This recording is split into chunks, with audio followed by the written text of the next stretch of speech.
നമ്മുടെ ഗീതാൻ്റീൻ്റെ വീട്ടിലേക്ക് വന്നപ്പോഴത്തേനും കാശിക്കുട്ടനും ചാരിക്കുട്ടിയും ഒരാളെ നമുക്ക് ചൂണ്ടിക്കാണിച്ചു തന്നു.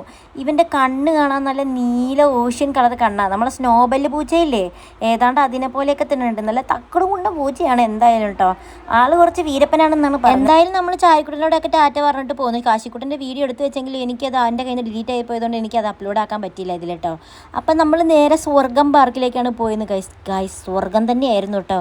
സ്വർഗത്തിൻ്റെ കവാടം കടന്നു കിടന്ന പോലെ ഉണ്ടായിരുന്നു. അടുത്തൊരു പീരങ്കി സാധനമൊക്കെ ഉണ്ടായിരുന്നു കേട്ടോ. അപ്പോൾ ഉണ്ടാക്കി വെച്ച മോഡല് ശരിക്കും കണ്ടല്ലേ, നിങ്ങൾക്കിത് കാണുമ്പോൾ തന്നെ സ്വർഗം എന്ന് പറയാനൊരു ഫീല് വരുന്നില്ല.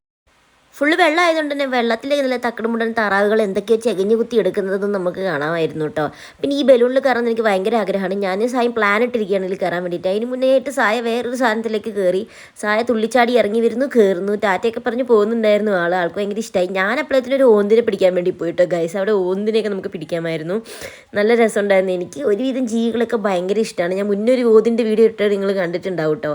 പിന്നെ മാക്കോവിനെയൊക്കെ നമ്മൾ കയ്യിലെടുത്തു. ആൾക്ക് കുറച്ച് പേടി ഉണ്ടായിരുന്നു നമ്മൾ എടുത്തോട്ടേക്ക് വരാൻ വേണ്ടി. പപ്പനോട് ഇത്തിരി ആൾ കുറച്ചും കൂടെ കൂട്ടായിട്ടോ. പിന്നെ നല്ല പാമ്പും കാര്യങ്ങളും പക്ഷികളും എല്ലാം ഉണ്ടായിരുന്നു അവിടെ.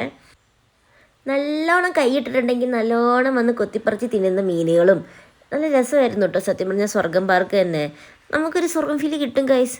സത്യം കേട്ടോ, നിങ്ങൾ വന്നിട്ട് നിങ്ങൾക്ക് തോന്നും. പിന്നെ ഇതിൻ്റെ ഉള്ളിൽ കിടന്ന് ഞാൻ കുറച്ചൊരു ഉരുണ്ട് കളിച്ചു. ഞാൻ മാത്രമായിരുന്നു അതിൽ തള്ളുണ്ടായിരുന്നത് കേട്ടോ. ബൈ.